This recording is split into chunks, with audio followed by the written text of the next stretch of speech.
This is CJ Barzak, driver of the number 25 Mercedes AMG, and you are listening to the Midwest Motorsports Cool Down Lap. Thanks, TJ, for the introduction there. We are here live with the Cool Down Lap. It is Anthony Castor here, driver of the 8 in the Cup and Road Series. James Johnson, the voice of Midwest Motorsports. And we are joined here tonight with a special guest, Norm Snyder. He is in our Road and Cup. Norm, are you driving truck too? Yep. And our truck series. Driver of the 28 across all those series. So 54 in the road. Oh, you couldn't take 28 in road? Nope. Oh, well, that makes things harder. So we have Norm here with us tonight, guys. Norm's a guest of ours here, just to kind of give us a little bit of background on everything he does and participates in here in the league series that we have, and kind of what he does in his free time, since he has an abundance of that, according to Chris Thaler. So, James, how you doing tonight, man? Hey, good evening, everybody. I'm great. I'm excited to be here. I'm excited to talk to Norm. Like I said earlier in one of the announcements, I'm one of the OGs of Midwest Motorsports, and the man of mystery is going to be a mystery no more after we get into talking to him and getting to know him a little better tonight. Yeah. So without further ado, guys, we're just going to go ahead and just start talking with Norm. We're going to skip over the This Week in Motorsports segment this week and just give ourselves a little bit more time here. So, Norm, welcome to the Cool Down Lap, man. We're going to kind of dive in with some early sim racing life here. So when we had Chris on about a month ago, we kind of dove into what he did for sim racing prior to this, and he got into the old sim racing games that he had. Were you in any of that sim racing back in the day, or is iRacing kind of your first hop into it? This actually is my first. Wow. So you weren't part of any of that back then. But I guess what kind of got you into this? Like, what made you want to pursue sim racing? Well, Chris and I were great friends back in the 70s, and when he moved with his job, we kind of drifted apart. Well, we reconnected, and he was up here visiting his mom, who lives about 5 minutes from me, and he came over to meet my fiance Michelle. And he was sitting in the living room. He goes, "Hey, I got to tell you something." I go, "What's that?" He says, "My two sons are running this iRacing league, and it's a lot of fun, and maybe it'd be something you'd be interested in." Well, that's all it took. I was hooked. Justin sent me all the stuff I needed to buy, and I went out and bought it. Took me about 2 or 3 weeks to pull the trigger, but that's how it all started for me. Yeah, I tell you, when you need something, JT is really good at finding you it and getting you all the things that you need. Yeah. Oh yeah. So we were talking before we started the broadcast. How so you bowl in your free time. Is there anything else that you do in your free time? I golf in the summer. Oh, you golf too? Golf in the summer, bowl in the winter. Yep. No kid, man. Are you in a golf league in the summer as well? Yep. I've been in the same league for 45 years now. So wait a second. And you're telling me before we started this that you were also you've been bowling for about 50 years now? Yeah. Yep. Man, you're dedicated to the sport. Do you so which game would you say you're better at? Do you have a better golf game or a better bowling game? Bowling 100 times better. Yeah. Do you wear the that thing that goes over your wrist to keep your like wrist straight and stuff? Nope. Wow. But I've had 5 300 games, a couple of 799 series. So bowling is definitely my best sport. All right. Yeah, that was kind of the next question I was going to lead into with bowling. So you've done some. Have you done competitions then since you've been in the 300 range? Just local tournaments and stuff. I've won a couple back over Yeah. the years, maybe, but nothing serious. Oh, that's awesome, man. And with your golf game, do you like?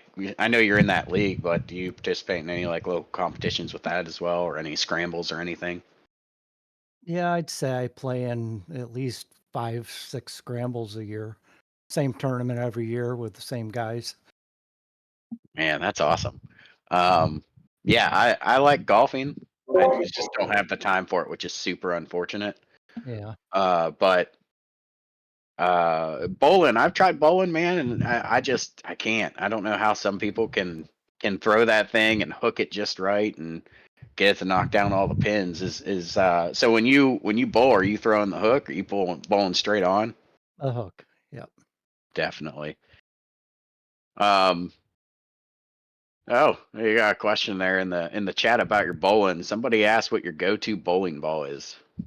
I've bowled with track bowling balls for the last probably 30 years. That's all I use. Yeah. Yep. Um, I know a lot of people. Well, I've seen a lot of people when they bowl, they don't put their thumb in the thumb hole. Are you one of those people you just throw with your fingers in, or? Nope. Nope. I'm conventional. Wow. No two-handed. Yeah. I'd break my Yeah. back if I did that, I think. Every Yeah. time I go bowling, Norm, you might be able to give me some advice on how to do this better. I end up drinking more beer and my bowling gets better the more beer I drink. So should I start drinking earlier or should I just cut out the beer altogether and just go with it? Well, at this point in my life, I don't drink when I bowl anymore. Back in my younger years, I was on a 5-man team and we would go through 4 pitchers of beer and 3 pitchers of the doctor. And Oh my word, that's what bowling was every Monday night. man, Norm the legend out here. Yeah. Um, so I guess what's your are you like a par golfer? Or are you just under par? What kind of golf game you got? Very up and down. Very I've that's traditional. I've shot in the 70s and I've shot in the high 90s and hundreds. You just never know. Every day is different. Never Yeah. been real consistent at it. Yeah, with what James said about the beer and bowling, that's me with beer and golf. However, I think the beer just makes you think you're doing better at golf. Yeah, Uh, yeah.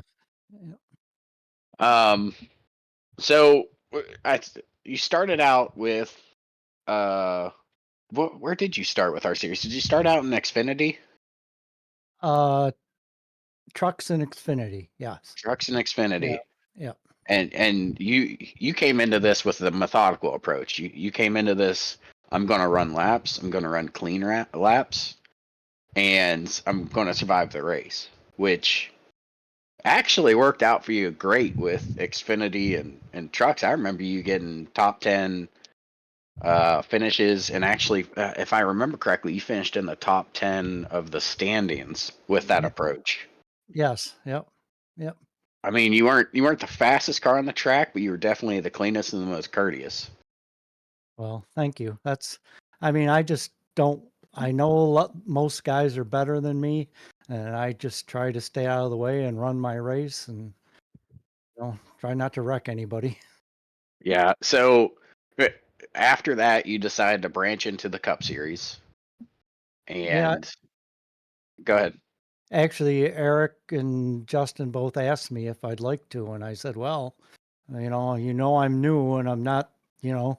And they said, "As long as you're courteous and want to learn, then that's when I started that." Yeah, I remember seeing you in the grid, and I'm like, Norm's here, and I mean, you were clean, you're courteous. I mean, you got out of the racing line when the leaders were coming. You didn't really get involved in accidents or anything, and out of nowhere, this is recently. You just started running the road series, so I guess how's that transition because the road, I know those guys are super fast and there's way more overtaking points.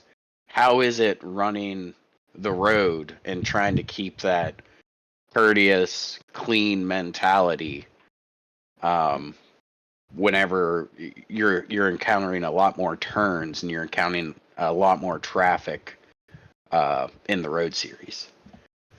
It's been interesting. I mean, it's at first I couldn't really figure out how to let somebody by without going off track. Every time every time I got the blue flag, seemed like I was out in the grass. But this year, I'm learning to just kind of not slow down as much because I found out one night, I think it was Brian Coxon was coming up behind me, and I slowed down so much he ran into me. And I talked to him after, and he said, it's better to just stay on your pace and let the guys pass you. So that helped me a lot. I'm trying to do that now. Yeah, for sure. So I ran road. I want to say it's probably 2 or 3 seasons ago, and I haven't touched it since. And my first time back was running the Nürburgring race, the Nürburgring GP race. Mm-hmm. And yeah, I've raced with you in Cup, and I noticed in Cup that you're courteous, and if people are coming up on you, and you normally get out of the way. And I remember you weren't in the admin chat, and I remember I came up on the back of your car.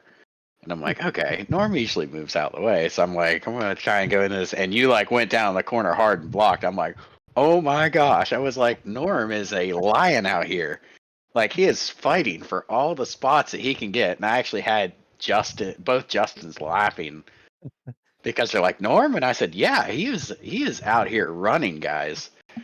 And it took me a long while to get by you. And I was like, he changed his mentality up a little on this road series, which is good. I like seeing that, Norm. It's progression. It's you're feeling comfortable with speed, you're feeling comfortable with your car, which is great things for our league members. And it's great to see that you can come in and get that same speed and comfortability. But it was just surprising is the best way to put it, to come into that and see you battling the way you were. And I'm like, man, I was like, Norm's making this Yeah.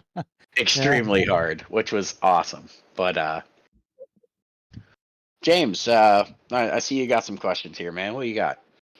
Yeah, well, I mean, we've talked about your golf game and that keeps you exercised up and fit. It's a good walk. Maybe good trample in the woods every now and then. Hopefully, not as often. But how did you get? We talked about bowling as well, but are you a car guy? What is this racing thing? Where does that tie in? Or did you grow up being a car guy? I know. I mean, I'm not saying you're old or anything because I'm not too far behind you, but I remember, being able to lift up the hood and work on my own car. Nowadays everything's plastic. You got to take 5 plastic shields off and have a computer that's powered enough to, launch a spaceship in order to change the spark plug nowadays. But I mean, I remember my dad teaching me, how to change my own brakes and, get under the hood. Did you grow up being a car guy, or where does the car racing scene fit in? Well, I definitely grew up a car guy because actually my father was a farmer. And when I was 12, he sold the cows and became a full-time mechanic. And he worked mostly on farm machinery. He'd go out to farms, fix people's balers in the fields and stuff like that. And then he had a shop and he worked on cars and trucks. And I actually overhauled a 292 Ford V8 when I was 14 years old, pretty much by myself. Little bit of my father's help, but I ground the valves. I did pretty much the whole thing. So I've been hooked on cars since then, you know. That's definitely part of that farmer mentality that you've learned from your family is fix it, make it work. We got a job to do, and the cows are going to be hungry in a couple of minutes, so you better get the stuff working, right? Yep. Yep. Um, What was your first car? I think it's Chase Fincher on the Twitch stream is asking what your favorite car growing up was, and I'm going to add on to it. What was your first car? My first car was a 1964 Chevy Impala SS Oh with my a gosh! with a 327, bucket seats, and it was automatic on the floor. That was my very I paid $300 for it. Hmm. But you wish you still had that sucker now, huh? Yes, I do. And the funny thing is my second car, well, I bought brand new, paid $2,800 for it. And funny story I could add to that. It's not really funny, but my dad and I went and looked. It was a 1974 Vega GT, 4-cylinder, yellow and black. And my dad and I went and looked at it, and he said, "Well, we got to go to the bank." So we go to the bank, and Chris's father, Dick Thaler, was president of the bank, and he knew me. My sister worked at the bank, and I walked into his office scared to death that I wasn't gonna be able to get the money. I think I was making $1.65 an hour, and my payment was gonna be $60 a month, and I was like, "I don't know if I can do that." We walked into his office, and he sat down, he said, "Well, how much do you need?" And I said, like, $2,000. He just handed me a check. Said, "Come back tomorrow and fill out the paperwork." I was like, that was one of the funniest things. You ever tried that now, you'd get arrested probably. But that was and then I bought that car. Gas was 28 cents a gallon. So I was fine. I had plenty of money and had a nice little car. Yeah, well, I mean, the nice thing about cars back then is they were built differently. They were built, like James said, you could work on them. There was space to work Yeah. on them. Yeah. Relatively easy fixes. You either had a carburetor issue Yep. or something small to dive into. I mean, they were robust too. Yes. So, Yes. And um, my favorite car of all time was I got rid of the Vega and got a 1972 Chevelle SS with a 454 Rock Crusher 4-speed in it. That's my all-time favorite car. Wish I still had that for sure. Yep. yeah, it's fun to talk um, cars that like I remember talking to my grandma and she'd tell me about how she had like the 68, 67 Dodge Charger. She had like three of them and she's like, oh, Yeah. I sold them for a couple $100. And I'm like, my Yep. jaw about hit the floor. I'm like, you know what those are worth nowadays? Yeah. Yep. I told her and her jaw about hit the floor. Yep. Yep. But it's crazy to see, over the years just how like you talking, you made $1 something an hour, Yeah. Yep. $300 for a car. Was Yep. it a new car? This no. The I think the Impala had probably only had 25,000 miles on it, but No. it was Three used. $300 for a used car, Yeah. 25,000 miles on it. I mean, Yeah. and you get to today's day and age, and people are making anywhere from 12 to 18, 19, $20 an hour, and Yep. cars are. I mean, you want a new one, you're looking anywhere from 50 to $100,000. So Yep. Yep. take me Like back. the Chevelle once I blew it up. I missed fourth gear going through the gears and it blew it up. I drove it back in my driveway and it's knocking like crazy. My father comes out of the shop and looks at me, goes, "Blew it up, didn't you?" I said, "Yep." So we had the motor out that night, and the next day took the crank in, had it turned, and had everything done. And within 3 days, I had it back running, and I think it cost me $350 Mm, for everything. So yeah, things are different.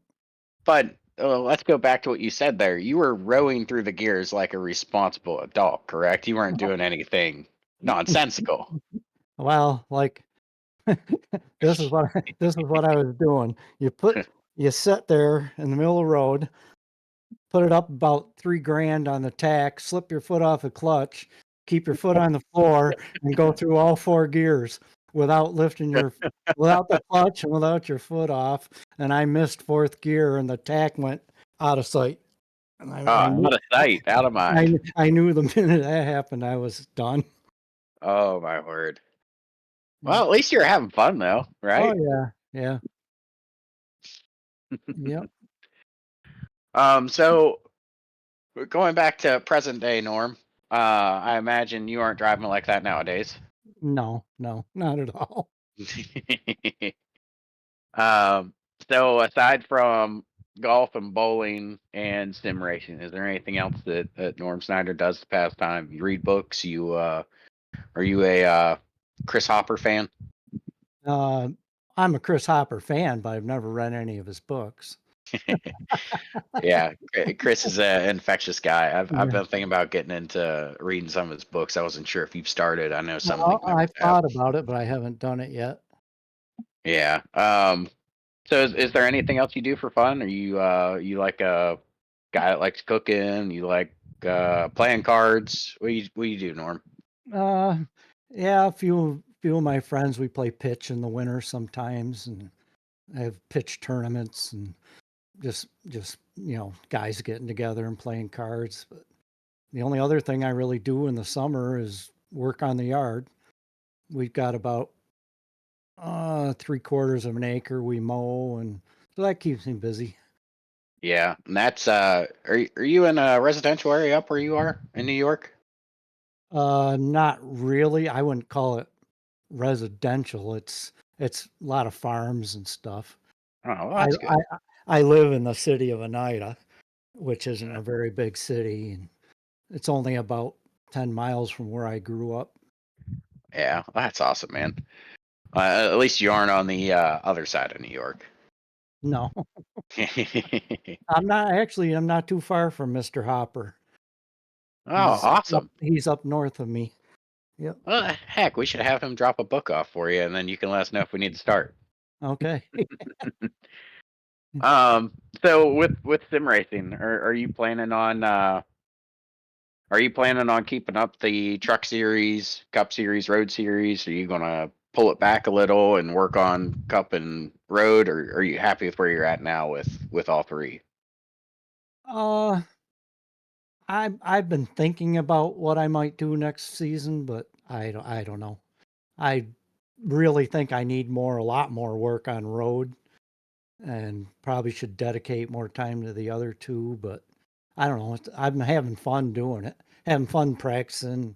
I really enjoy practicing for the road series, and Chris and I will get together and throw a practice session up. And actually, the other day we were practicing, and Josh popped in, and he's watching us, and he's giving us pointers, which really helped me a lot, because I'm pretty clueless most tracks.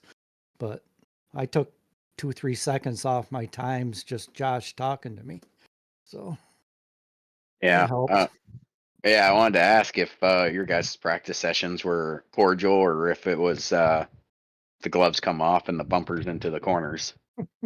No, we're cordial. I only asked because I know how you guys race the oval series back there. You two Yeah, get together. most of it's unintentional. Well, all of it's unintentional, I'm sure, from both of us, but we've had a couple run into each other's. So, Yeah.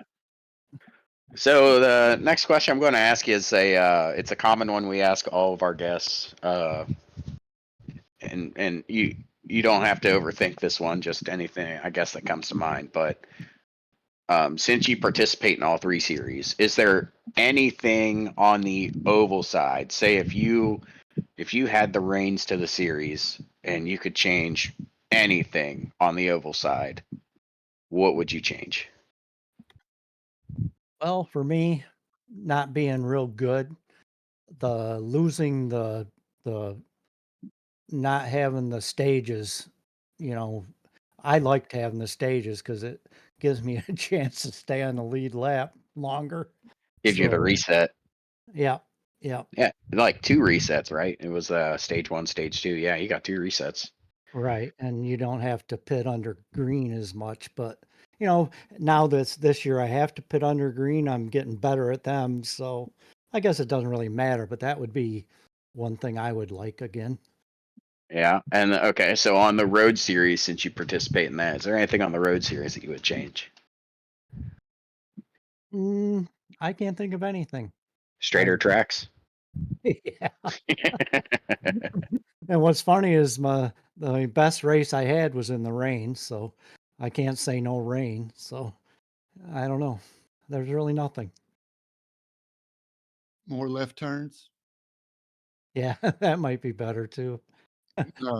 Uh, so I'm checking out some of your stats, Norm, and not bad. I got to be honest. 110 overall starts. So I mean, that's a lot of racing, man.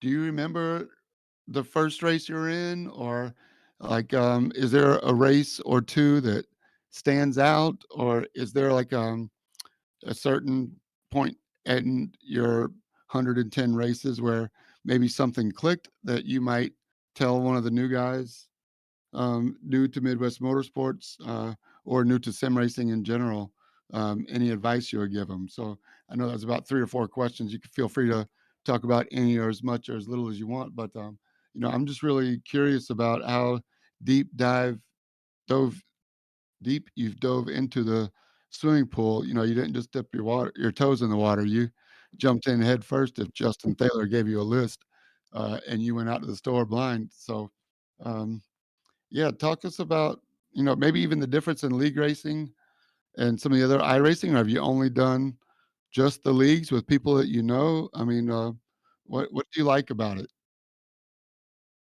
When I first got into it, I did quite a few officials, finding out that that's like nuts to me. I haven't done any in the last probably 6 months, just because, well, number one, I have to turn my chat off, so I can't have to listen to all these guys. And I just don't enjoy them at all. So, but as far as memorable races, is a lot at the beginning was more memorable for the stupid mistakes I made, like, not knowing somebody was next to me, or not paying attention my spotter, and I did it to Jason Huffman once, and I felt so bad. I wanted to quit. I just didn't know he was there, and I turned him up into the wall, and things like that really bothered me back then. I mean, they still would now, but because I try to be as courteous and try not to wreck people, but I'm getting to the point where I'm getting a little more aggressive. I that's my biggest thing, is I don't have any aggression. I just don't run hard enough. And I'm getting a little better at it. And then there was an Xfinity race where about 10 cars wrecked on the last lap and I came in second. And the only other time I thought I did win a pole at Bristol in my first season. And on about lap 2, I took out pretty much the whole field. So, because I was a nervous wreck, but I'm getting to the point where I don't get so nervous enough to cause accidents, but that's, and my second place last year at Talladega, I think it was. Right. Yeah. Hmm. Hey, Good. Yeah, I was going to bring that up because you didn't mention it, but I'm glad you brought that up because I remember calling that race, and I don't think there was anybody in the league that was, um, you know, nobody's mad about it. You know what I mean? Like everybody was really happy for you. That was a great race, and you did it on merit too. So yeah, hopefully there's more of that to come. so there's a question here in the chat, Norm, and eh, you can answer it however you want to answer it. But somebody was asking who your favorite driver is in the real world. So if you want to go with NASCAR, I don't know if you watch Formula One or IndyCar or any of that. Whatever series, who's your favorite driver? Uh, Past or present? They just posted that in there. Well, in the past, my favorite driver was always Davey Allison. That's why I run the Texaco Haviland paint scheme most of the time, and the 28, of course. And uh, as far as now, uh, Dale Jr. I followed for years, but actually now I root for Joey Logano, not because it's Joey Logano, but because Paul Wolf, his crew chief, is a good friend of mine's nephew. And Ah, I've actually met Paul probably 4 or 5 times. I've sat in his trailer at a race drinking beer and watching the Xfinity race on his big screen TV.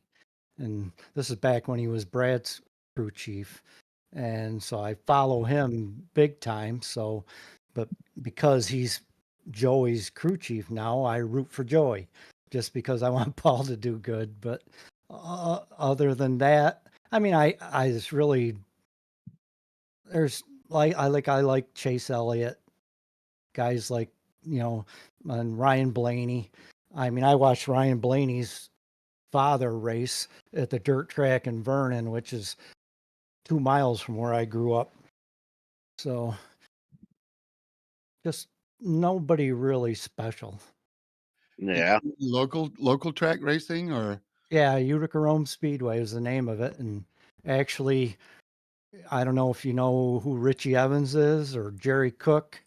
They were modified drivers. It was paved when I was a kid, and they raced there all the time. And actually, Richie Evans is in the NASCAR Hall of Fame now. His number 61 orange car is in the museum. So he actually died at Martinsville in a race, and him and Jerry Cook, who's another Hall of Famer, all raced in my hometown basically, and a guy that lived about a mile from me was a welder, and he built a lot of their cars. And I was actually in his garage once. His name was Sonny Seaman. He had Richie Evans, Jerry Cook, Jeff Bodine were all in his garage, and I got to meet them all. That was really neat for a young kid. Man, that's that's awesome. awesome. That's awesome. Yeah, Chris Thaler's chiming in. Chris said he taught you everything you know. Uh, not everything he knows, but everything you know. He Uh, taught me everything. I don't know, what did it take him, a second? all right, Norm throwing down. Uh, Chris wants to know who's your local track favorite driver, if you have one. Stuart Friesen. Oh yeah, Stewie. He still races in Vernon when he's Wait not a doing the second. trucks. Is that where Chris got his affection for Stuart Friesen as well? Probably. That's Because of why you up in your that, guys' area? that's why my truck's the Ferris truck.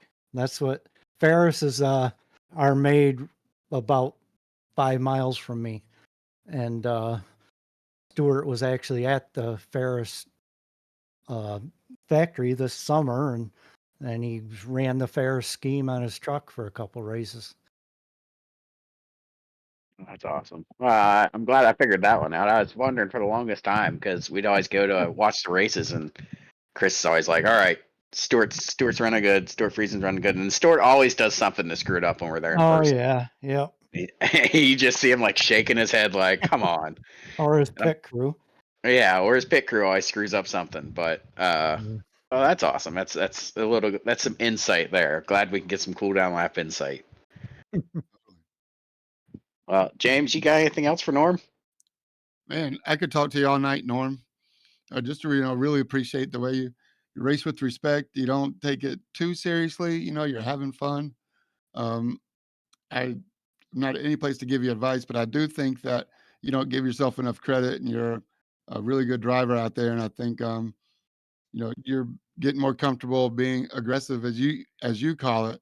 I think it's holding your line, and you've earned the respect out there. And I don't think yeah, I enjoy calling every race that you're in. I can count on you to fight hard and to race clean and fair. And it's always a great pleasure to call you and to read all your chats and your funny GIFs every now and then. So Yeah, just appreciate all you do for Midwest Motorsport. You definitely belong here, and we're a better league because you're in it. Thank you, Norm. Well, thank you very much. Just so you know, I'm just racing to get to the nursing home.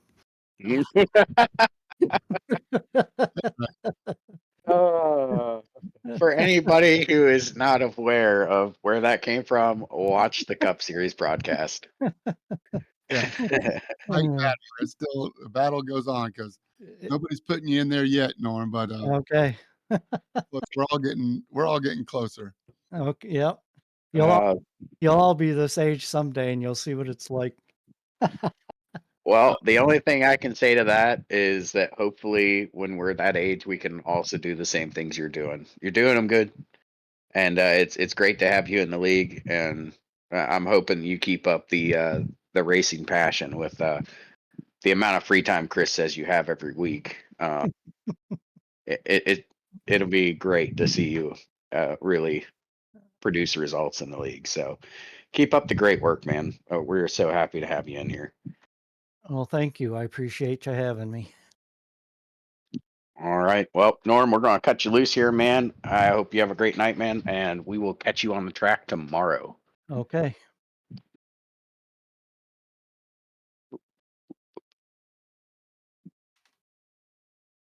All right.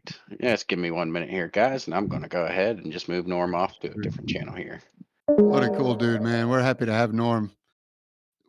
This world would be a better place if there were more Norms. Yeah. Well, I mean, we find that as we start to talk to more of our league members and get to know them. Like, just for example, when we had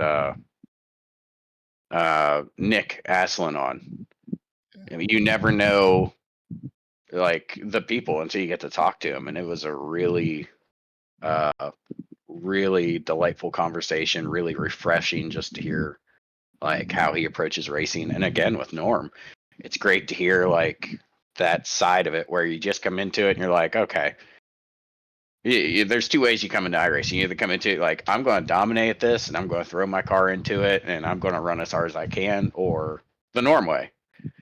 I'm going to come into it. I'm going to run respectfully. I'm going to run my race and try to stay out of these, try and stay out of these leaders' ways or the faster cars' ways. Make room for them.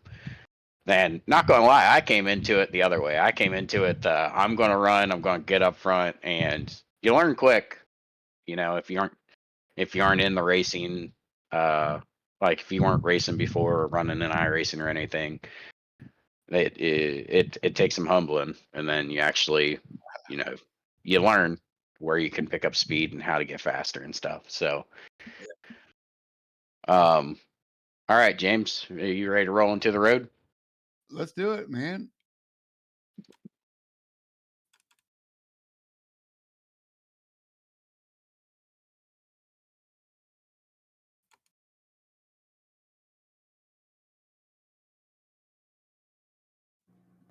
This is Francis Faustino of the number 33 Porsche. It's time for the Midwest Motorsports Road Series race recap. Hey, thanks, Francis. The road Thank you, series, Francis. the road series was at Road America this week, this past Tuesday, for race number 10. And man, what a race! Have you raced at Road America before, Ant? Yes, actually, I really enjoy that track, and I'm sorry to anybody that watched the broadcast and seen me park it in the corner there. Not one of my better showings. It wasn't just you, believe me.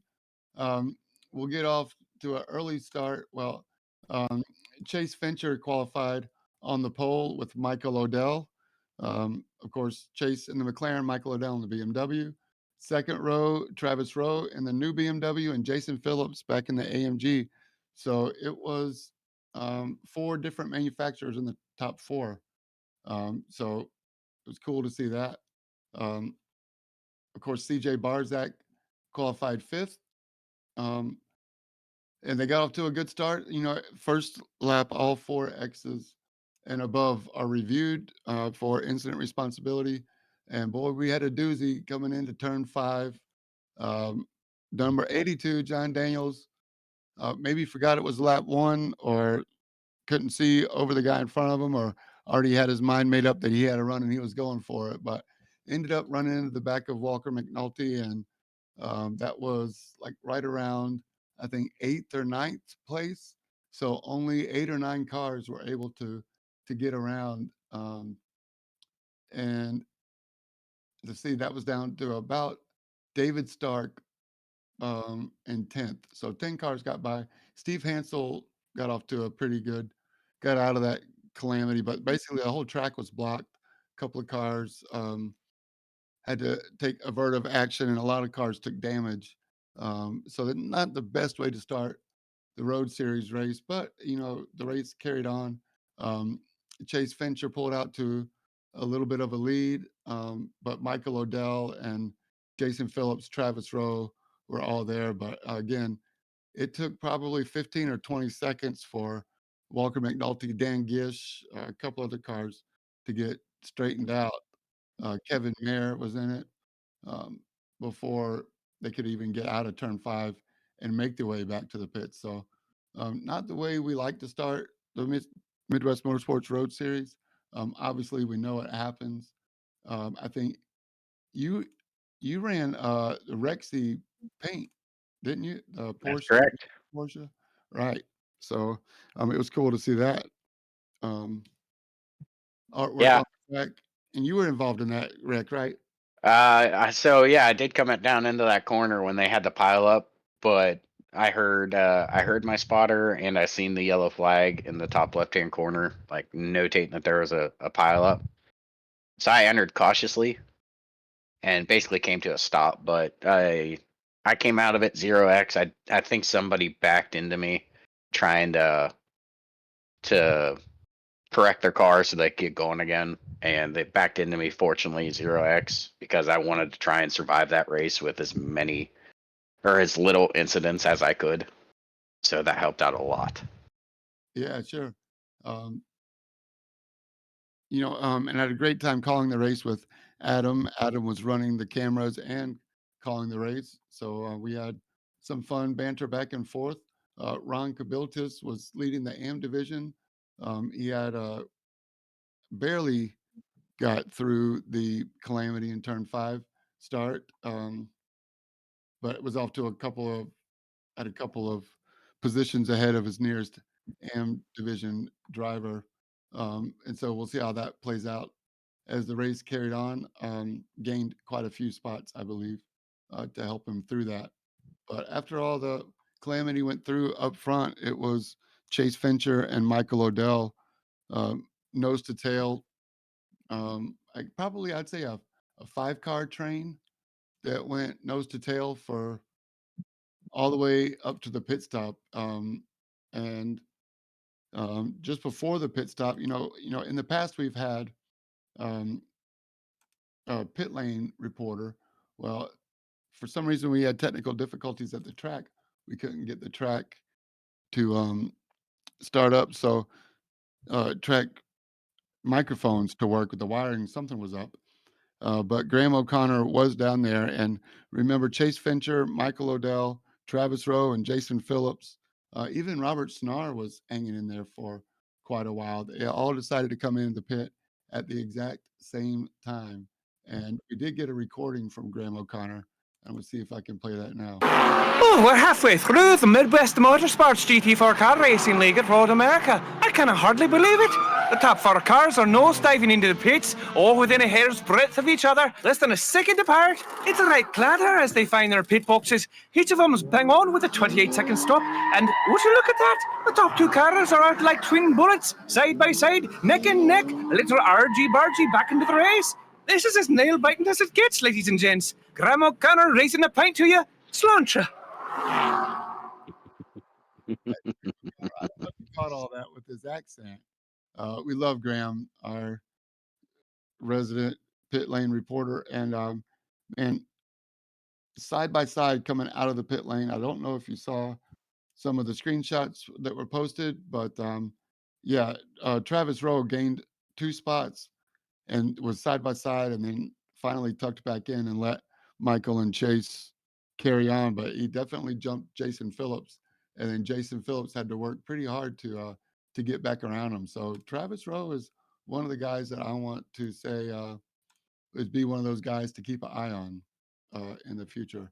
But if Jason Phillips finally got around um, Travis Rowe, and I think the pit stops were almost exactly the same time. So I don't think he short filled at all. He just maybe got in his box quicker and may have stopped, a split second less than everybody else. But it was pretty amazing, I got to say, to see everybody coming out side by side at the pits.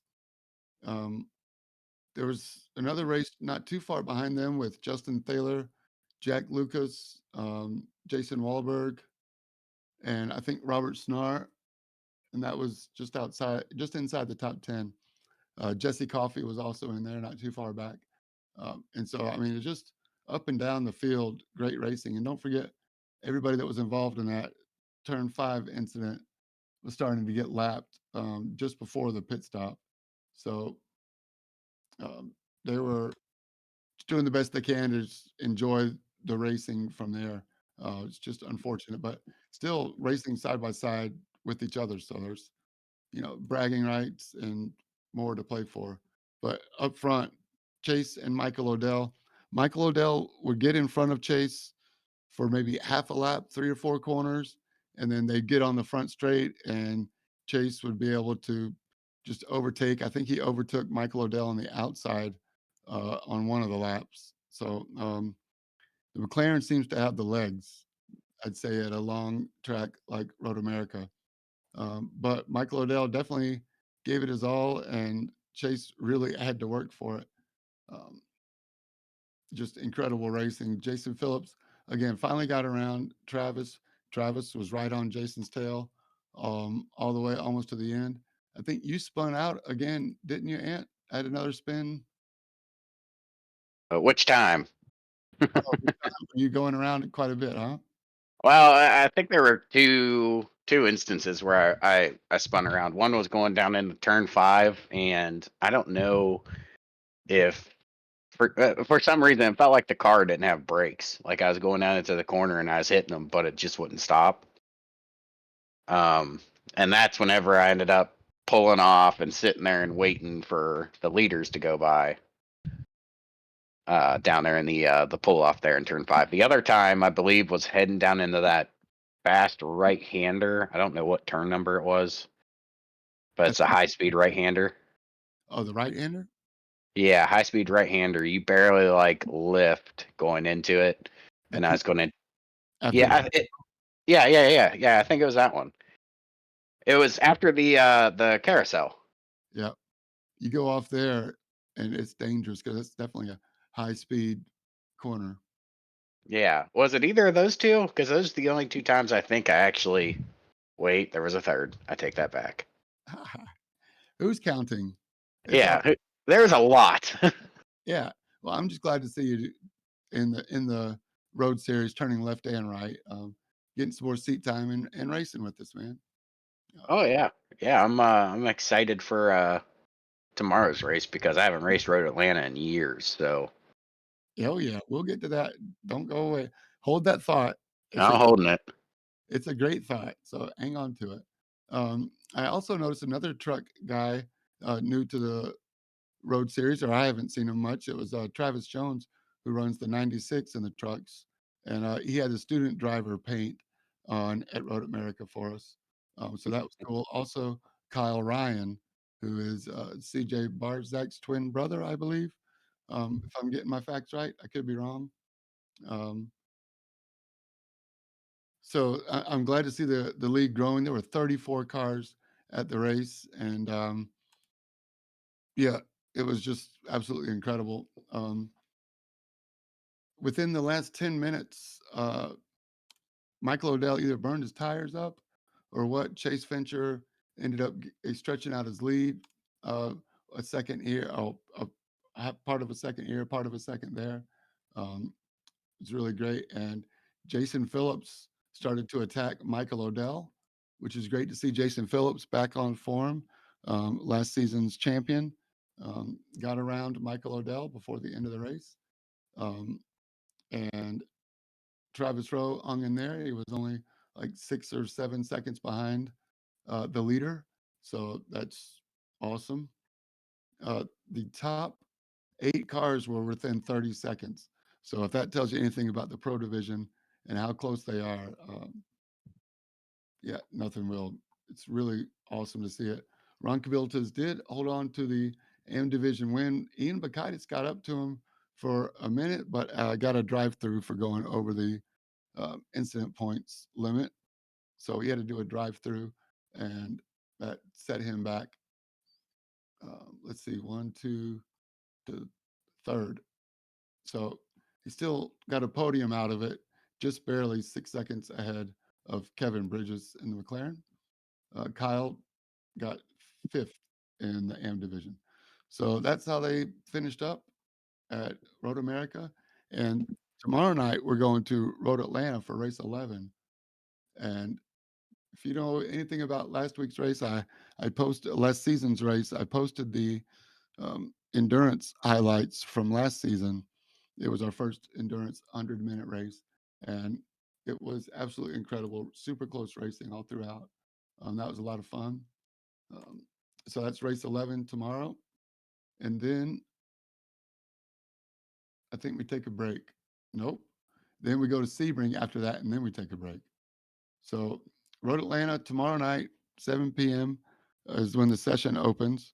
And what do you think we're going to see, Ant, at Road Atlanta? I think you're going to see some chaos going down into those S bends.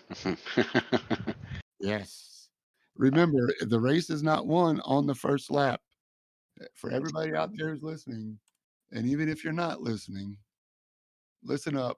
The race is not won on the first lap. So with 34 cars or 30 plus car field, um, I'm not saying you have to go single file through there and not race, but let's get through the first lap and then start attacking. I think, because it's got to be unfortunate to have a bad qualifying, maybe qualify just right behind a crash in front of it, and then your whole hour kind of puts a damper on your hour. Of course, you're still to play for, and everybody in the league is a fighter and not going to give up. So, um, yeah, it's going to be awesome. It's only going to be one pit stop, so 60-minute race. Okay. Looking forward to it. I think we'll see cars getting into lap traffic within the first 10 minutes, maybe 15 minutes, depending on any lap one argy-bargy. So, um, yeah, it's going to be awesome. And Road Atlanta is a lot of fun, momentum, a lot of elevation change as well. Have you got any practice in yet, Ant? No, I'm going to run some practice laps tomorrow and maybe some tonight. We'll see how everything turns out. But I have the track semi memorized from running it a while ago because we used to run these things for like the endurance races, the official endurance races and such. So you turn so many laps on, you just kind of memorize it. But it's been a while since I've actually been behind the wheel at one though. It's all mental. I'm sure it'll come right back to you. It's going to be great. I got to tell you that Michael Odell and Chase Fincher are only 5 points apart in the championship. I don't know if you have a slide for the Oh OG. yeah, it's up right now. It's up. Yep. So, and again, this is without the drop races. So, still early days, just about halfway through the season, and it's been great so far. I'm really looking forward to my home track, Road Atlanta. I've spent more time at Road Atlanta than any other track, so I'm looking forward to calling the race with Adam tomorrow night. Yeah, looking at the schedule, it looks like we're getting into a fun section of it, with Road Atlanta being tomorrow and then Sebring being the endurance event. Yeah, so and then we have an off week and then we go right to the mountain. So It's supposed to rain at Sebring, by the way. that's gonna be my first rain race in the league. So bring your wet tires and your ponchos. Yeah, chances are I'm going to forget and I'm going to be out there in the dries for like a minute, if that. But You'll no, recover after that one. That's next yeah. year. So it's good to see these tracks coming up, and It ought to lend some exciting racing. So everybody tune in tomorrow. We go live on the stream. Is it 7:25's the green flag? Correct. Yeah. After qualifying's over, it's usually about 7:22 to 7:25. All right, and it'll be a fun one, guys. I'm sure everybody be holding their breath going down into the first couple of corners here. So GT4s are always fun. Qualifying is going to be important. The run to turn one is not that far, so coming down the hill on the straightaway for the green flag, it's going to be a lot of fun. Let's do it tomorrow night. I'm looking forward to it again. of course. All right, so we'll go ahead and move into the trucks then, James. You got it. I think it's coming. This is Sean Happick of the 80 Truck, listening to my favorite podcast. It's time for the Midwest Motorsports Race Recap. And as John Happick put it, we are going to recap the race. So the truck series was out in Nashville. Well, Lebanon. I take that back. Lebanon, Tennessee, Nashville Super Speedway. It was interesting race. I actually got to watch a good portion of it before I went to work on Friday. So looked like some hard racing, and I'm sure you're going to get into it. And there's going to be one topic that I know you're going to cover. That I know you're going to talk about, but I'll let you go into it and Yeah. whenever we get to the miraculous save. Yeah. That's Oh yeah, for sure. yeah. Go ahead. I have a screenshot of that, but we'll stop it there. Actually, I have the great pleasure of calling the trucks race with Walker McNulty on Friday nights, and he sent me his Nashville Super Speedway race review from the trucks. Sean Happick put it on the poll. Congrats to him, and thanks for the intro, Sean. And I'll let Walker take it over and just tell me when to pause it, and we'll pause it at any time. Okay. Yep. Here it comes, I believe. Not sure exactly why there's a delay, but my PC is probably working too hard. Hello, everybody, and welcome to this week's Midwest Motorsports Truck Series Race Recap. My name is Walker McAnulty, your newest crush in the broadcast team for Friday nights, and let's get right into the recap. The Midwest Motorsports Truck Series was at Nashville Super Speedway this week for round 2 of the Season 8 Championship. Happy Sean Happick was the king of the concrete in qualifying, putting his 80 truck on the pole to start with Dustin Reinsettle on the outside pole. From the drop of the green, Sean Happick showed exactly why he put that truck on pole, pulling out a 1.5 second lead in the first 7 laps over Dustin in second before our first caution of the day. Mark Cochran drives into 3 hard and gets in the back of Nick Asselin, then moves up the racetrack and spins off the door of Justin Glockner right into the line of Justin Thaler, with both Cochran and Thaler getting into the wall in turns 3 and 4. A few drivers came into the pit lane for some strategy, and we went back green on lap 11. Yeah, so we had a competition caution coming up at, I think, 10, and came a little bit early. Did you see that, Rick? Justin Thaler had to come into the pits already. Yeah. Yeah, I seen that. It looked like he ended up just getting collected. It was Cochran, right, that came up into him? Yeah, it was just a tight confines in racing, and Justin Glickner and Justin Thaler ended up on the outside trying to avoid. Yeah. Yeah, and it just wrong place, wrong time, which is super unfortunate, but at least it happened early in the race and not late. Yeah, for sure. All right, restart. Sean Happick once again pulls away from the front in the short green flag run before the competition caution on lap 15. After almost everyone pits, Ian Silva takes over the lead and control of the race after not pitting in either. Hello. Technical difficulties. I don't know why it just Either of the stopped all of first a 2 sudden. cautions of the There we race go. for the restart. The first 7 cars in line didn't pit in the yellow, and we go back racing on lap 18. Ian gets a great restart and pulls away from Michael Samia into turn number 1, but Michael got back past him after a great push from Trevor McLaughlin behind him. Michael pulled away out in front with a lot of fighting behind him for position all the way through the field. Justin Taylor, back fighting in the fringes of the top 10, has a massive sideways moment, getting his truck into the no-no zone before remarkably pulling it back out of the slide, but not without losing himself some positions and dropping back. Did you see that power slide? That was an impressive save by Justin Taylor. I will give him that. When you guys were live and you guys were talking through, I think there was a battle going on in front of him, and I seen him whip sideways. You guys were talking about something, and I'm like, "What?" And then Walker caught it, and he was like, "Justin's going sideways." He called it the no-no zone, I believe. Yeah, Walker said he went real close to the no-no zone. Yeah, that was wicked sideways, and mad props to Justin to be able to wrangle that thing back forward and only lose a couple of spots instead of bringing it around or bending it, which is the absolute worst case scenario. It didn't cause a caution. Yeah, it was great. Good on you, JT. All right.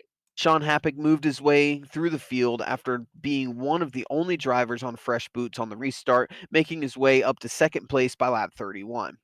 Just a few laps later, he got past Michael Samia and took the lead of the race on lap 34. By lap 43, Dustin Reinstedel got past Michael for second place, with Travis Jones also getting past him to take away third. On lap 44, the drivers that pit in the first caution start coming down, with Ian Silva taking over the net lead after stopping 10 laps earlier, not pitting in either caution in the beginning, giving him an 11-second lead over Trevor McLaughlin in the battle of the pitted drivers. As the first green flag pit cycle finished, Ian Silva took over the lead by 4 seconds over Dustin Reinstedel in second place and Michael Samia third. We had our third caution of the day on lap 55 when James Olavison got into the back of Michael Samia in a four-way fight for track position, sending him up into the wall and relegating him to the back of the field. Ian Silva came down to fill his truck up with fuel and get some tires, which left the lead to Dustin Reinstedel for the restart on lap 59 with 54 laps to go. Dustin gets a great restart with Eric Thaler in second position and Brandon Morris third. Jason Phillips slides through the front stretch grass with a good save and a little bit of lawn mowing, everyone holding it together and not crashing, so we stayed green. Sean Happick, with fresher tires than the drivers in front of him, started making moves through the field, getting himself up to fourth position on lap 72 and then third on the next lap. Eric Thaler gets into the outside wall on lap 75 and drops back from second, losing 4 positions and handing second place over to Sean. Robert Sanders, last week's winner at Daytona, moved his way up to fourth by lap 82 when the green flag pit cycle started up once again. As the leaders come down, Dustin Reinstedel takes back over the lead, with Nick Aslin having a great final pit stop and snatching away second position from Sean Happick, who was relegated down to third with 20 laps to go. Robert Sanders in fourth position was able to run down Sean for third, and that's how the top 3 stood until the finish. Dustin Reinstedel takes the win in Nashville, with last year's champion Nick Aslin in second position and last week's winner Robert Sanders in third. After the dust settled, Dustin Reinstedel took over the points lead by 2 points over Robert Sanders, with Nick Aslin 16 points back in third. We have a week off before coming back to Kansas for round 3 of the championship. Last season's winner was Dustin Reinstedel, with Ty Williams second and Nick Aslin third. Can Dustin make it a back-to-back and take his second win of the season to extend his points lead next week? Or will Robert Sanders take back his points lead at Kansas? Tune in at 10 p.m. Eastern at twitch.tv/Rivenvale on Friday the 8th to find out. Thanks, Walker. Man, great win for Dustin Reinstedel. Back to his old ways. Yeah, it's been a little bit since we've seen that 11 truck in victory lane, so we are definitely not accustomed to seeing that truck go without a win for a while. So it's good to see him back in victory lane again. Overall, exciting race, good turnout of trucks. I think our number was right around 26, so it wasn't too bad. And again, the racing was great. Everybody was pretty courteous, if I remember correctly, and Yeah, I think I mean there were a couple that could have been avoided, but for the most part, I think the trucks did a good job. I know, basically only a 3 race pool of information so far, so it's kind of hard to tell it's really early in a long season. And I think the racing will continue to get better as it goes on. We get more familiar with each other. Oh, for sure. Yeah, it's interesting to see that tight grouping there from third all the way down to 10th. 10-point difference. They could easily catch Dustin and Robert there because we're going to have those 3 drop races at the conclusion of the season. So it's going to be exciting. Is all I got to say about it. Yeah, for sure. Robert Sanders got around Sean Happick, like Walker said, in the last 3 laps. So Sean Happick, your pole sitter, still almost ended up on the podium, but P4 for him. Tires in Nashville are a factor, and we'll get into that, especially in the Cup Series. But tires were a big factor in the trucks as well. The long runs fall off. Everybody's a victim. Yeah, so the trucks have an off week this week, and we're back for Kansas next week. Do you feel comfortable kind of giving a favorite driver for Kansas? Nope. I don't feel Smart man. at all. Smart man. I mean, it's hard not to bet against Dustin. The 11. But really, especially me, I truly don't have any favorites. It's good to see the variety. I think Ian Silva in the 51. Um, I'm not sure. He went off strategy, tried to stay out at the competition caution and save a set of tires that was hoping he could use later. The cautions didn't work out that way, and he ended up getting back on the same cycle as everybody else. But then he was pretty far back and had to restart, in the 20s. So I don't know if that worked out for him. I think if he stays on the traditional strategy like everybody else, um, he can drive. He can drive. I like the 51 Ian Silva for the season too. Yeah, I think the strategy there all depends on what kind of truck he had for the night. Like if he kind of felt that this was going to be his best chance to lead a lap and get a bonus point, For sure. then definitely stay out, get that bonus point. If you know you're going to have a clean race or you're striving for a clean race, that's an extra 10 points there. So you're getting 11 points bonus there for leading the lap and clean race. So, I mean, can't fault anybody for the strategies nowadays. I mean, with that competition caution, it throws so many wrenches into things. People staying out, people going in, gassing up. I don't think people have been taking tires at it, thankfully.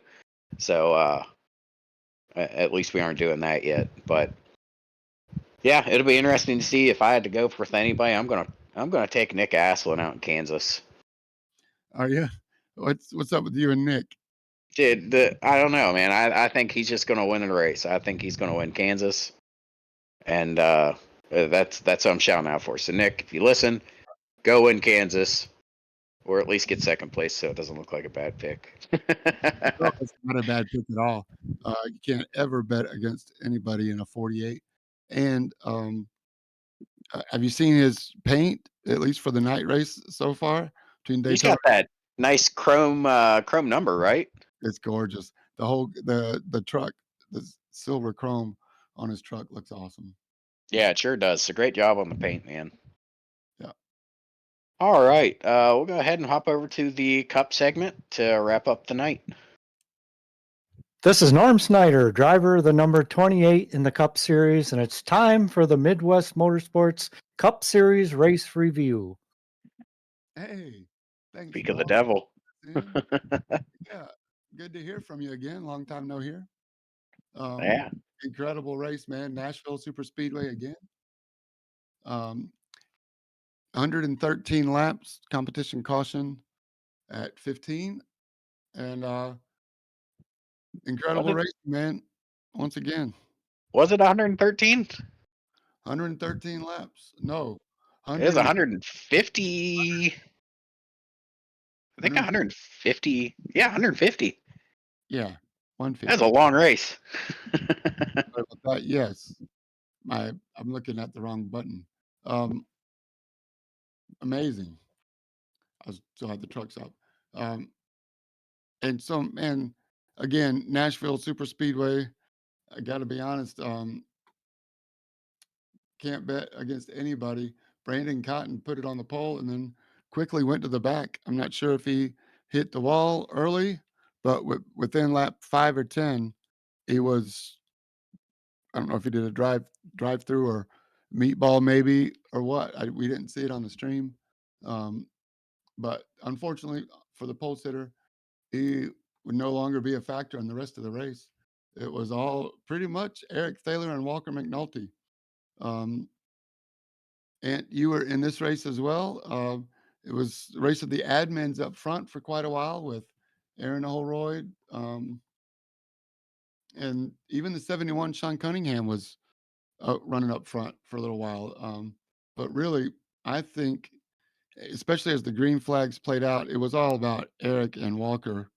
Ty Williams in the 81 was missed Daytona, so this was his first points scoring race for the season. So we hadn't seen the 81 on track yet, and he was hanging in there for third, just kind of riding, I would say, in a good way.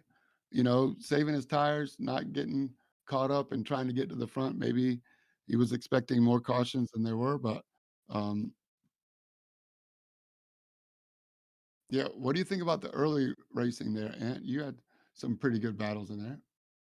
Yeah, if I had to guess with the Brandon Cotton laying it on the pole and then kind of falling back, I kind of wonder if he was saving his stuff, like trying not to abuse his tires, trying to get as very little wear as possible and go as long as he could on that same set of tires just so he had that extra set towards the end because the guy's fast. No question. I mean, he put it on the pole, of course, and he was falling back pretty quick. So that's kind of what led me onto it. It was a conversation that we had because, uh, I mean, Eric noticed he was falling back. I noticed he was falling back, and he just kept going back and back and back. And I'm like, he's got to be saving.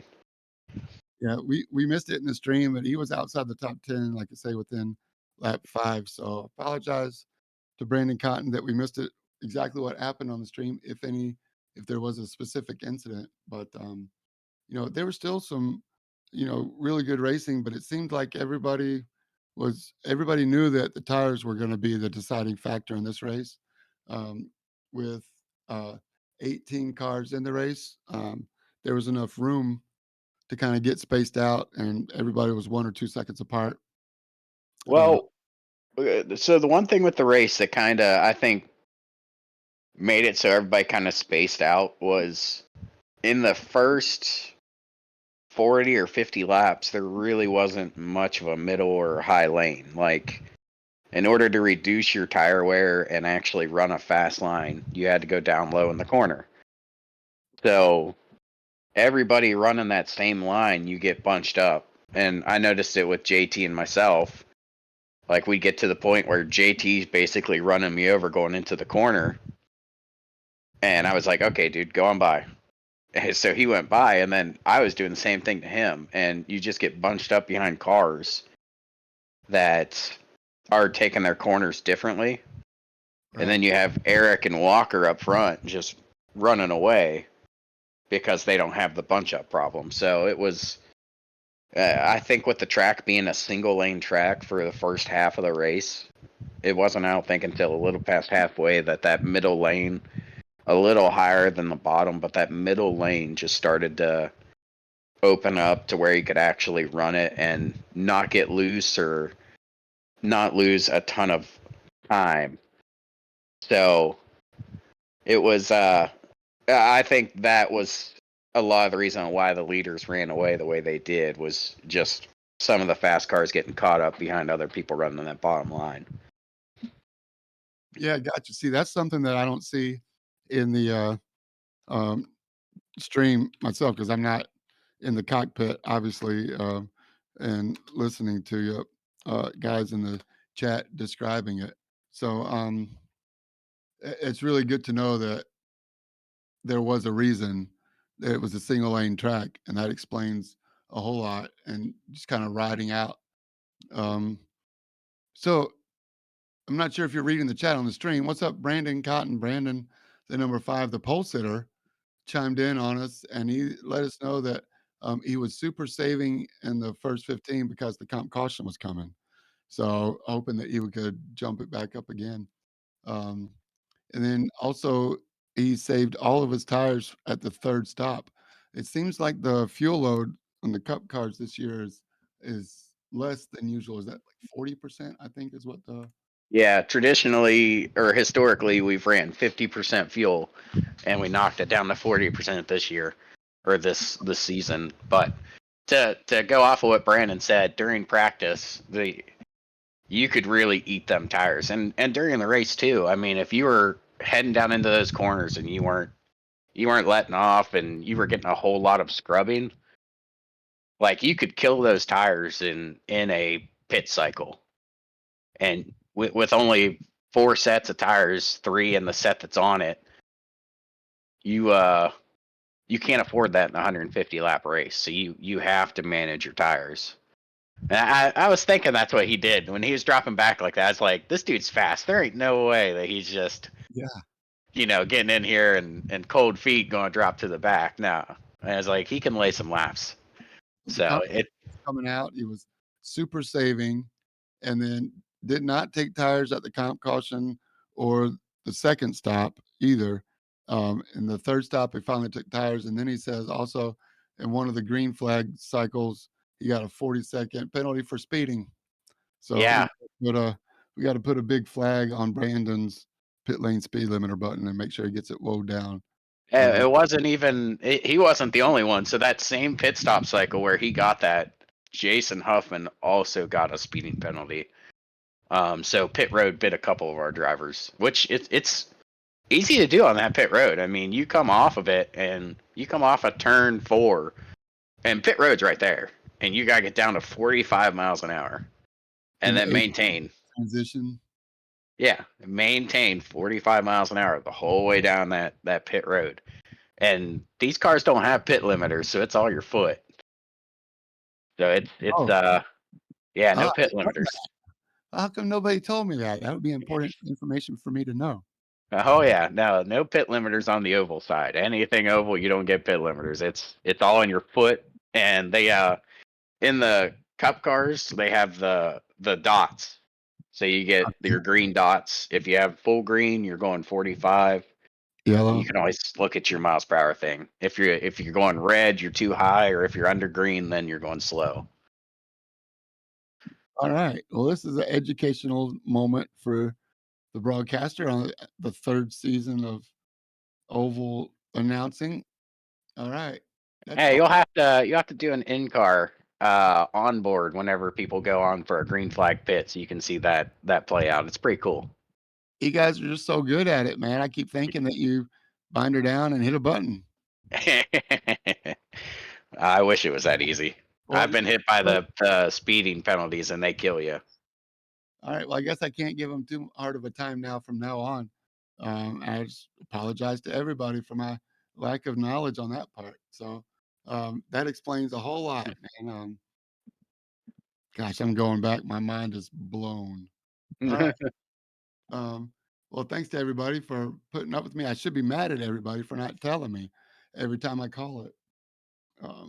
So it's all good. We'll go back to racing, man. It's crazy how you're concentrating so hard on focused on getting that right line, running consistent clean laps. Everybody was doing 29 fours, 29 fives, 29 8, 29 8, 29 8, and then 30.1. You can start to see it going up. It was really fun to follow along on the live timing. Um, so um, yeah, so green flag cycles all the way down, and it was really the Walkers stayed out 2 laps later than Eric on the last 3 stops, and so he was able to stay within 3 or 4 seconds on a couple of them. He got within half a second right as they came out of the pits on the second to last stop, and um, he couldn't get by Eric, um, and so eventually got down right to the last pit stop Eric came in first. Walker came in 2 laps later, and he was like 4 seconds back or more after being right on his tail, when Eric came in. So, of course, I'm focusing on the lead because that's where we were going, and the racing was incredible. Walker just couldn't get around Eric. Eric's driving perfect lines for 150 laps. The race is 150, so I should say 148 laps. Perfect pit stops on a pit road in his box. He only takes 2 on his last stop. Um, Walker didn't make that connection based on Eric's pit time fast enough. So Walker took 4, and that explained the 4-second gap at the end. And then Chris Thaler throws out the yellow as he's letting the leaders go by. I'm not sure who it was. Do you remember who it was outside of the 7? I think it was the 71? Yeah, it may have been. And I've got a hot take on this. I'll speak my piece in a minute, but unfortunately for Eric and Walker, Eric got a 4-second lead. Walker spent the whole tire run and couldn't catch him. So Eric took 2 tires and held on to a 4-second lead that whole final stint. Maybe the track rubbered in. Maybe they were going through traffic at different rates. Eric might have been better at getting around traffic and somebody's holding Walker up, or Walker being patient, or what. I'm not sure, but Walker could not catch Eric. Eric was the class of the field until the 7 and the 71 get together. As the 71 was down on the yellow line coming out of 2, letting the leaders go.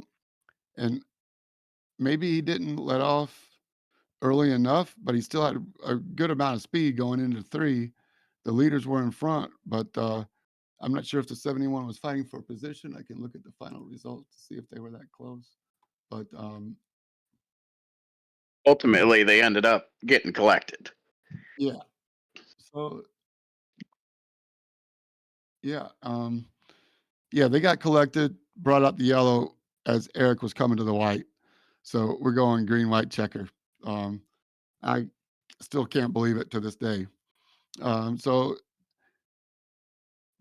Eric Thaler, Walker McNulty are going to start in the front row. Behind it's Ty Williams and Justin Thaler. So I think Justin Thaler was third. So he was going to be, fourth. So he's going to be on the outside. So Eric chooses the outside and leaves Ty Williams with Walker. Eric gets a great jump. He's out to the lead. Walker tries to fight back. Eric pulls away, and Ty jumps Walker coming to the white. It's Ty and Eric. They're going side by side down the back stretch. Um, Ty reels him in just a little, got a crossover, but not enough. Got an overlap as far as past his bumper, got to his rear wheel. They go into 3. Um, it's almost side by side. Coming out of 4, Ty and Eric both coming side by side. I'm calling it. I'm on the edge of my seat. And you can see on the stream now the finish as they come across the line. There are 2 photos here. The bottom photo on the stream is what Josh used to call the race. The top photo is from the broadcast stream, just a screenshot from the broadcast. And they both look, iRacing had it 0.000. So Josh had to make a call. And according to his judgment, looking at the bottom picture, um, gives it to Ty Williams, which I would not want to be the man to make that decision. It's a really tough call. But I did it. Yeah, the 81's in front in the picture Josh is looking at. So 81 gets the win and the points and does the burnouts and comes to talk to us in the booth. Eric slams his beer down on his table and gets up, walks out. If he's drinking beer, maybe it's a root beer. Sorry, Eric. But decides to keep his mouth shut and not come to voice his frustration on the interview, which is a little bit disappointing. I would have liked to talk to him just to kind of get his input on how it all played out, and to congratulate him on a great 148 laps. But you got to come home at the end. I was going to take the blame for giving him the broadcaster curse. I did not take the hats to victory lane, but I all but gave it to Eric a little bit too late, too early. So I was going to take the blame for it. But good on Ty. You know, you gotta run the race, play the cards that are dealt, and Ty shows why he is a champion. You know, That's the motto. You gotta run the race. yeah, And I mean, I was basically beating on my steering wheel whenever that green white checker came to fruition, because that's the last thing I wanted to see at the end of the race. We had the cleanest race I think we could have possibly have driven. Less than 8 incidents, I believe, with the only caution being the competition caution. right. I mean, still, cup drivers, pat yourselves on the back. That's a monumental race to go 148 laps with no major incidents. So I think 18 cars played a factor in that, but also, you know, I think maybe this is one of the things that I noticed different in the Road Series versus the Oval Series, is the cars that are getting lapped. And I'm not pointing anybody out. In this case, it was the 7 and the 71, but this is not the only time it's happened where, you know, we're in a fun league. There's no prize for winning. I'm not sure.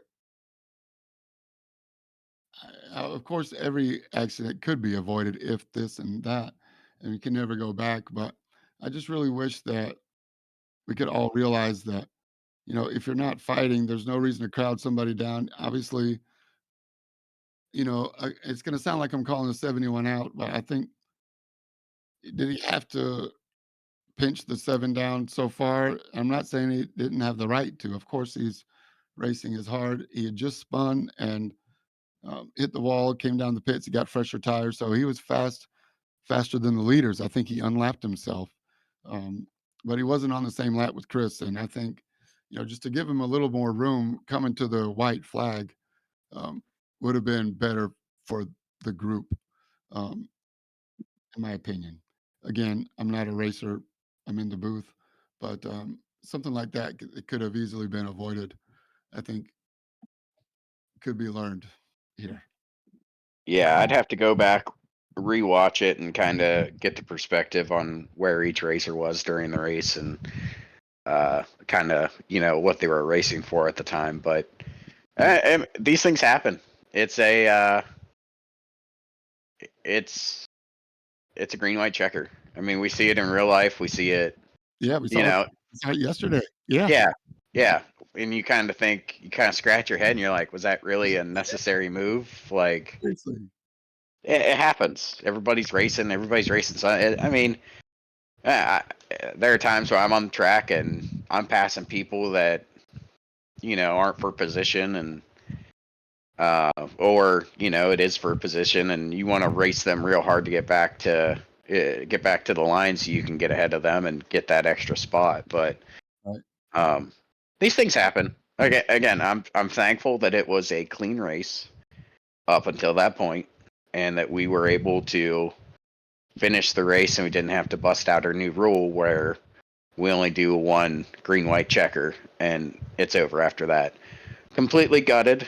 Eric put in the work for that race. He put in the strategy. He put in, you know, the time on the track. And for as much as he says he hates Nashville Super Speedway, he ran the track great.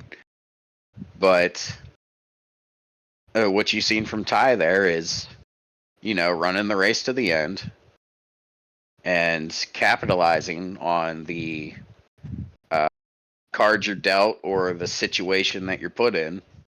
I think he had what, almost 10 lap fresher tires because he was pitting later than the leaders. Yep. 8, I think, was the magic number.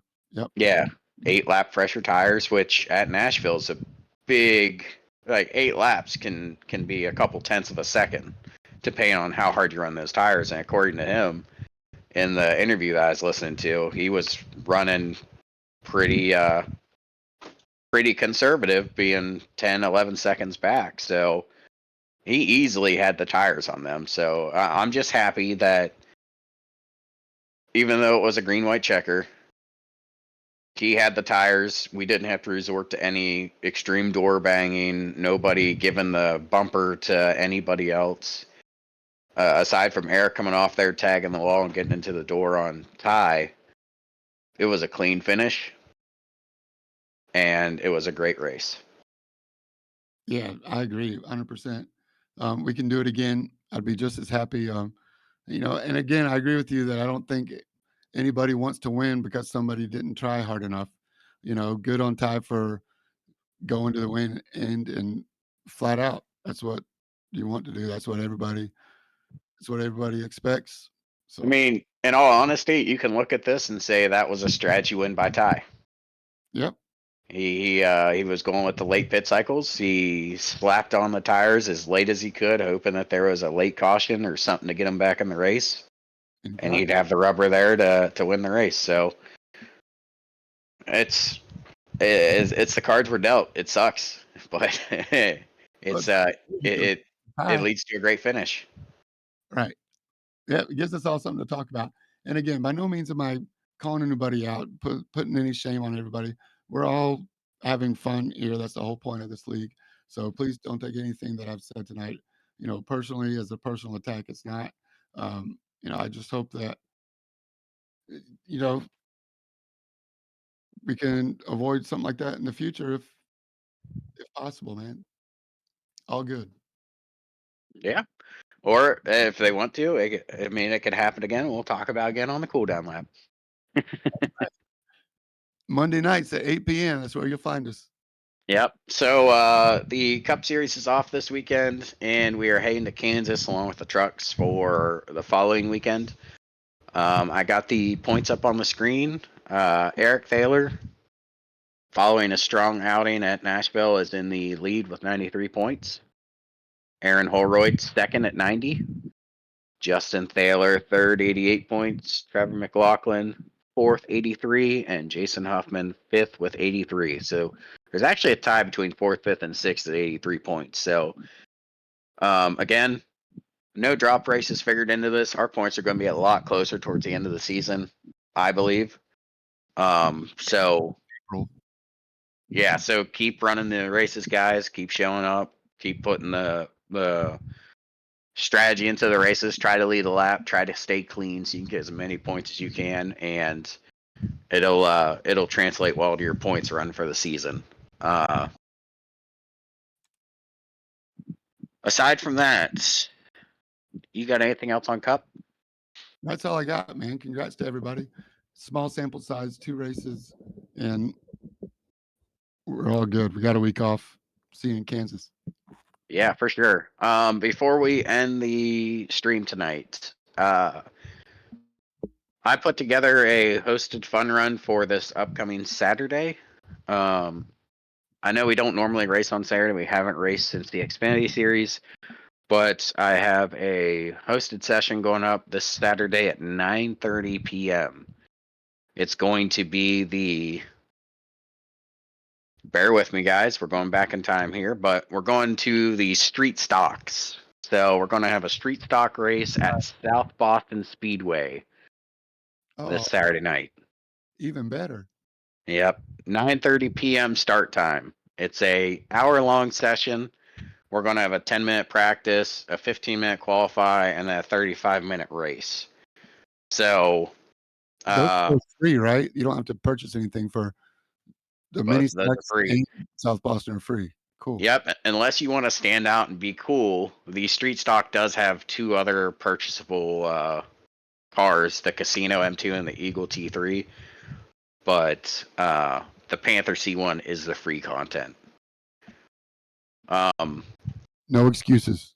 No excuses, but we're going to try and tinker around with some more fun runs and such throughout the season. Saturday night seems like a great night for everybody, especially late at night. So everybody should be home from their date nights or putting their kids to bed. They should have some free time. So we'll see how the turnout is and if we need to adjust our times or anything or what we run. But I figure we start the street stock. I know we want to put the is it the micro stocks is the newer cars that they just dropped. I believe it's the micros. So Joe. yeah, I believe the micros are going to be getting some time. Something to kind of get us out of. We drive fast cars all week. Let's slow it down a little on the weekend, have some fun, some close, tight, hard racing, and everybody can just cut loose and have fun. Mini stocks, not micros. So mini stocks are going to have a couple fun runs, and if everything goes well and everybody's enjoying it, we'll put up some more fun, free content throughout the season. But that's all I have for the night, James. Yeah, thanks for a good show, man. That was fun. Norm is awesome. Yeah, Norm was a great guest. I'm glad we could have him on, and we're going to work on getting some more guests in over the next month and a half. We'll try and sprinkle them in every now and again with the episodes. We'll have an announcement up. As of right now, I don't think I'll be able to make it next Monday, but we'll have an announcement up if the cool down lap's going to be on the air next Monday or not. So stay tuned for that. Otherwise, everybody have yourself a great week. Tune in tomorrow for the Road Series race at Road Atlanta, and enjoy your guys' week. Good night, everybody. Don't forget to stay in your lane.